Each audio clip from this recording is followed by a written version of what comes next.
Introducción al campo jurídico, tema de la clase Criminología crítica. Hay una foto de un hombre de edad adulta que es Alessandro Barata. 1. La criminología tradicional y del etiquetado. Buenos días, alumnos y alumnas. En la clase que corresponde al día de hoy, que es la última clase de la unidad 3, nos ocuparemos de hablar sobre la criminología crítica, para lo cual previamente vamos a contar un poco en qué consiste la criminología como disciplina. Bueno, la criminología es una ciencia social que intenta dar respuesta a los fenómenos de la criminalidad, para lo cual va a necesitar el aporte interdisciplinario de otras disciplinas como la psicología, la sociología, la antropología o la medicina. Esta disciplina relativamente moderna, ya que tiene su auge a principios del siglo XX, tiene entre sus más importantes paradigmas que han ejercido una enorme influencia a la denominada escuela biológica positiva, biológica positivistas, que se lo considera el paradigma tradicional de la criminología y también se lo denomina criminología etiológica, porque la palabra etios lo que no significa es causas, es decir, es una criminología cuyo principal objetivo va a ser indagar sobre las razones o las causas que llevan a las personas a delinquir, es decir, las causas sociológicas, psicológicas o biológicas por los que un individuo tiene una determinada conducta criminal. Dentro de la criminología tradicional, una de las más importantes ha sido la denominada Scuola Nuova o paradigma biológico positivista, fundado por un médico psiquiatra italiano de la Universidad de Torino que se llamaba Cesare Lombroso. Lombroso es un psiquiatra que entiende que a partir de un estudio empírico, de una observación de los criminales e incluso de sus cadáveres, indagando acerca de cómo era la cavidad craneal de los mismos, cómo era su cerebro. A partir de esas observaciones, Lombroso cree haber encontrado una respuesta en que el hecho criminal no es una conducta libre del individuo, es decir, no hay una libertad por la cual se comete no un delito, sino existe lo que se denomina un determinismo biológico, es decir, esta persona es impulsado a delinquir porque su biología o también sus factores ambientales hacen de que se vea impulsado a tener un comportamiento desviado o una conducta criminal. Y a partir del estudio y la investigación de estos casos de criminalidad, va a llegar a algunas conclusiones sin ningún tipo de fundamento científico, por la cual, por ejemplo, algunas personas que tienen ciertas características biológicas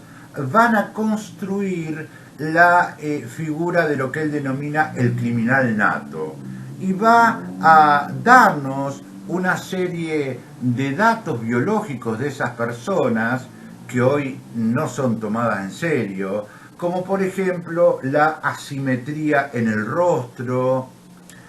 un hundimiento en la frente, las orejas grandes, el pelo crespo, un escaso coeficiente intelectual.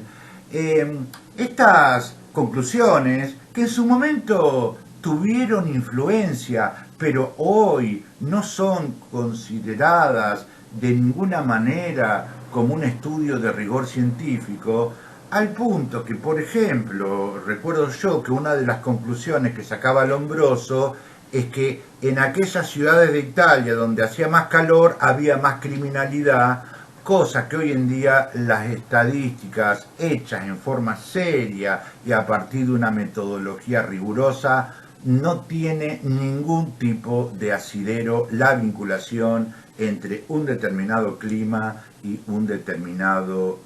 delincuente. Entonces,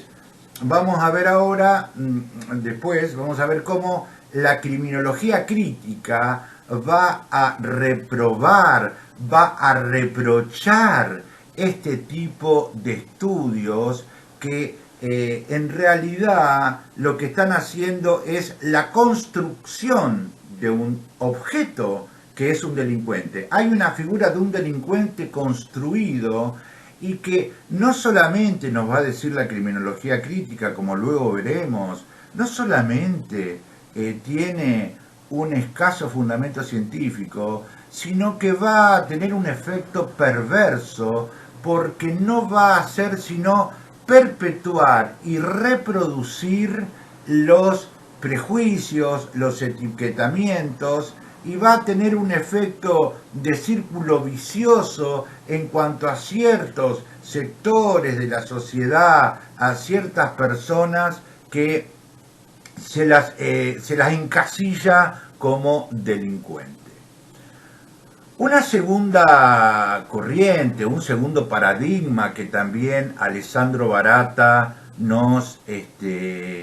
relata en su texto, pero que también va a criticar, aunque implique un progreso, es una corriente que nace en los años 70 en la Universidad de Chicago y que se denomina la teoría del etiquetamiento. Esta teoría del etiquetamiento es estudiada por un sociólogo muy interesante dijimos, la Universidad de Chicago, que se llama Howard Becker. Becker va a criticar a la sociedad acerca de cómo reacciona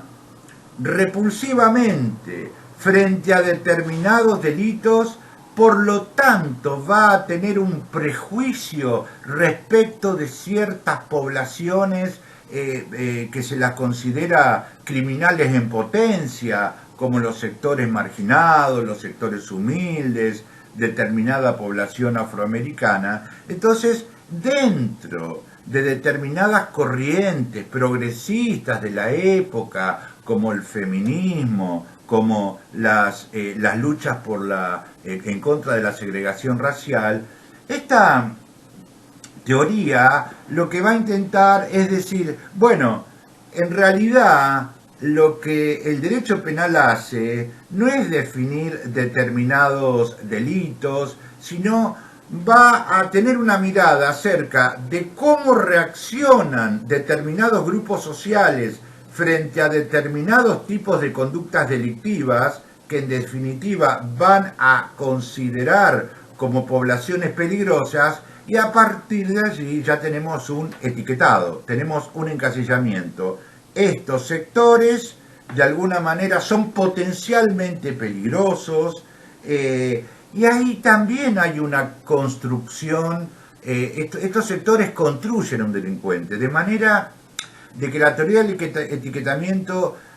tiene un importante aporte de denunciar lo que se denomina la construcción ficticia de un modelo de delincuente, tomando en cuenta no datos científicos, sino la reacción social. Esta teoría del etiquetamiento, si bien obviamente es un progreso con relación a la escuela biológica positivista, no obstante, la criminología crítica también va a criticarla, va a entender que su estudio ha sido insuficiente por una sencilla razón. La criminología crítica de Alessandro Barata, como otros autores europeos, tiene una base materialista en la cual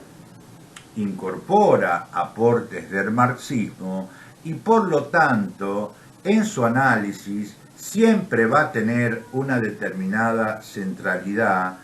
la oposición a cualquier esquema de tipo idealista. Es decir,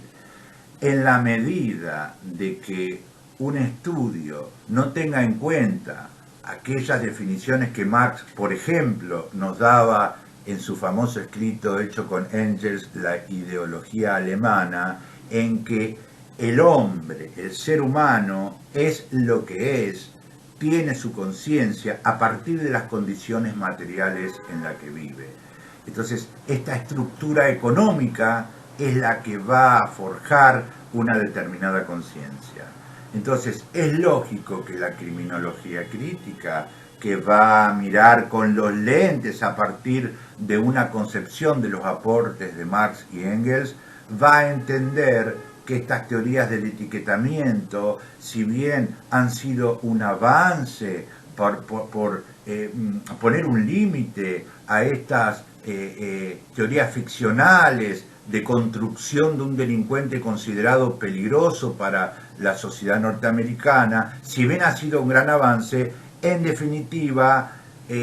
prescinden de los análisis de lo que se podría llamar las corrientes materialistas, es decir, aquellas en que las condiciones sociales o la estructura económica va a tener una centralidad en la configuración de la conciencia. Vamos a ver entonces cómo la criminología crítica de Alessandro Barata va a no solamente reprochar a estas dos corrientes, sino que fundamentalmente lo que va a reprobar es que estas criminologías no son inocentes, tienen un efecto perverso, porque van a tender a reproducir las desigualdades sociales, como lo vamos a ver en el bloque siguiente. Ahora volvemos. 2. La criminología crítica y la reprobación de la construcción social de la criminalidad. Bueno, continuemos.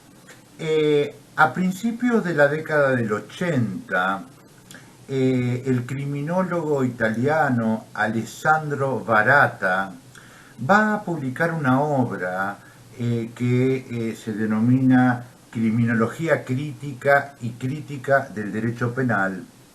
en la cual va a poner el foco en la poca cientificidad de la criminología tradicional, ya que lo que nos va a decir es que el delincuente en realidad es una construcción teórica a partir de la recolección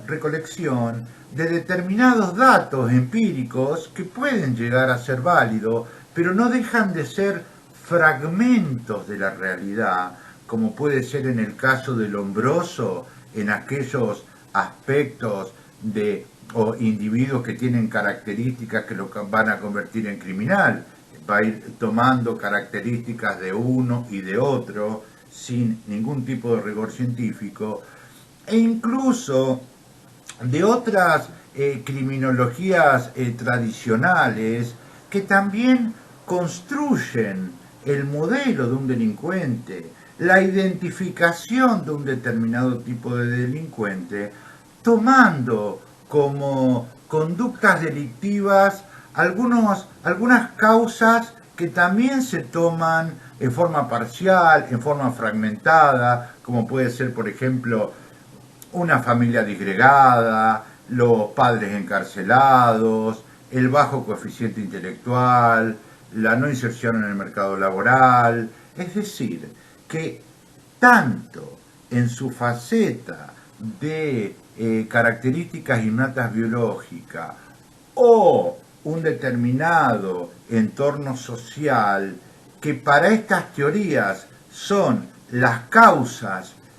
de la criminalidad, en realidad el criminal se identifica con preconceptos que ya fueron elaborados de antemano por la teoría. Es decir, que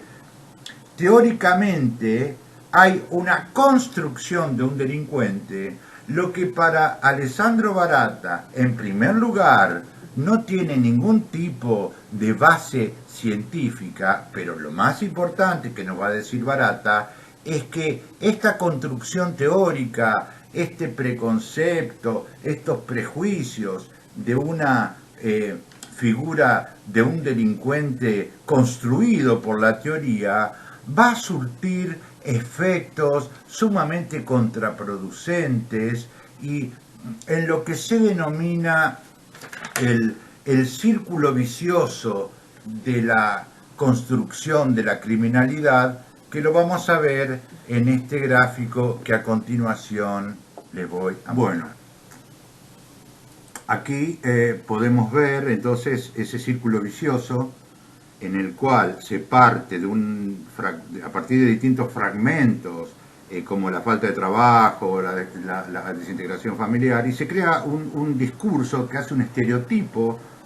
selecciona una población, identifica una población, que la consecuencia va a ser la exclusión social, la expulsión del mercado de trabajo, y que esto llevará a cometer un delito, dando razón a otro punto que va a exponer esta criminología crítica es lo que Alessandro Barata llama el espiral de alejamiento, y cada vez con mayor fuerza. Es decir, hay un mundo donde hay relaciones laborales, hay ascenso social, hay fundamentalmente el mundo del consumo y el mundo del intercambio de las mercaderías, y en esa sociedad de consumo, esa sociedad de relaciones laborales, hay evidentemente, de acuerdo a las reglas del libre mercado, hay una expulsión, hay una acción de expulsión de sujetos que quedan al margen de ese mundo, se los separa y hay una acción expulsiva. A mayor fuerza, a mayor violencia en esa segregación y en esa expulsión, violencia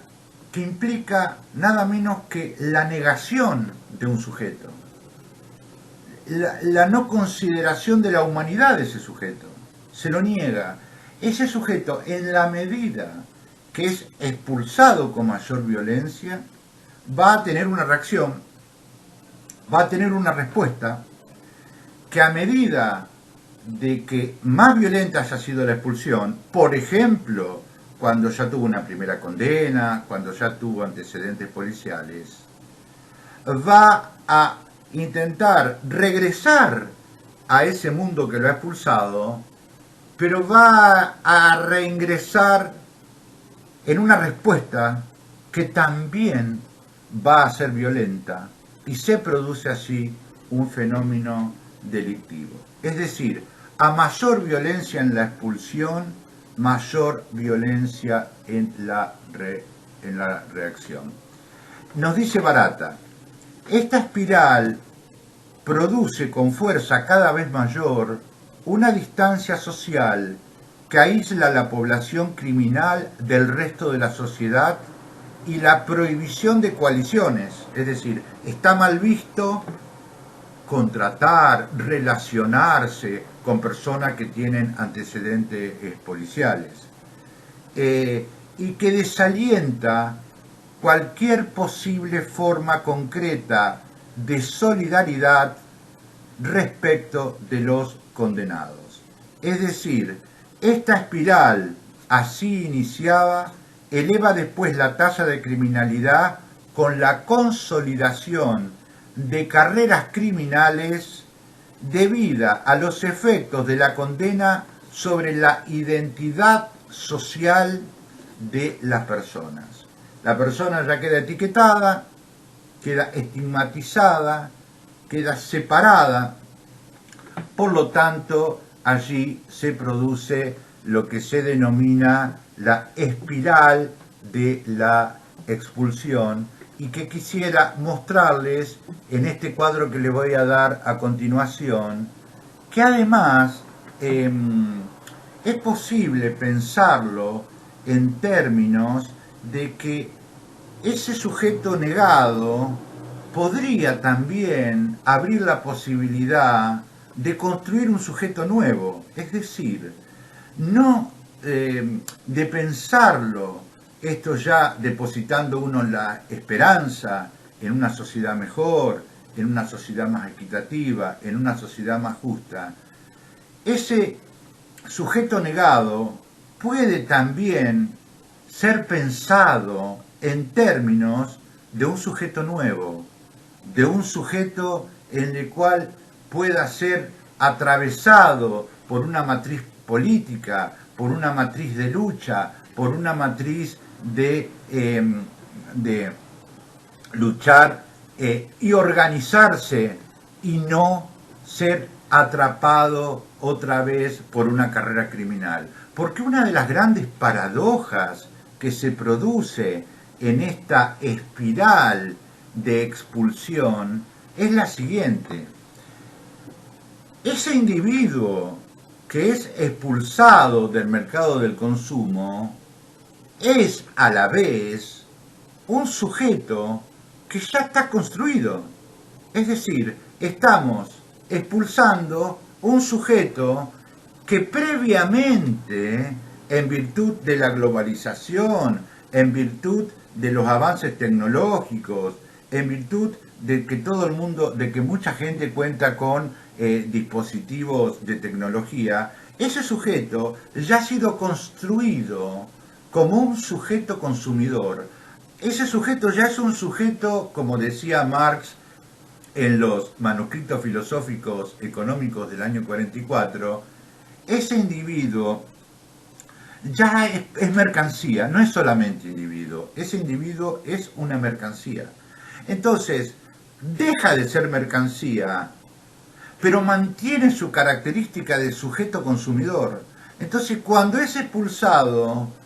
es muy complejo poder construir un sujeto nuevo, un sujeto emancipado, un sujeto capaz de disponer una lucha, una organización, porque hay una mente, como decía José Pablo Feynman, una mente que ya está sujetada por las reglas del capitalismo, ya está sujetada con una mentalidad colonial. Entonces es complejo y es todo un desafío que tenemos que discutirlo, que tenemos que debatirlo acerca de cómo el sujeto negado puede también ser un sujeto nuevo. Ahora volvemos. En este cuadro intento mostrar cómo hay un muro que expulsa de la sociedad de consumo, de la sociedad de las relaciones laborales, y esa acción luego se convierte en una reacción, en un intento de regreso. Así como se expulsa violentamente, se reingresa violentamente.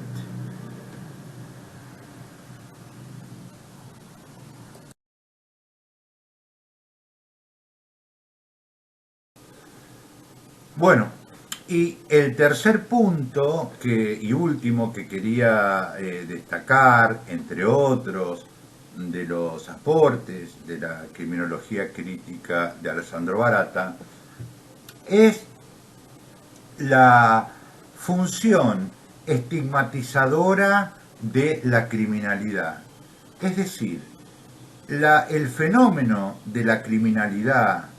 el fenómeno de la comisión de acciones delictivas, no va a crear un solo tipo, sino va a crear varios estereotipos de transgresiones a las leyes. Por lo tanto, estos distintos estereotipos nos hace pensar, como dice Baratta, en un derecho penal de los pobres y en un derecho penal de los ricos, con la gran diferencia de que el derecho penal del pobre, el derecho penal de la población excluida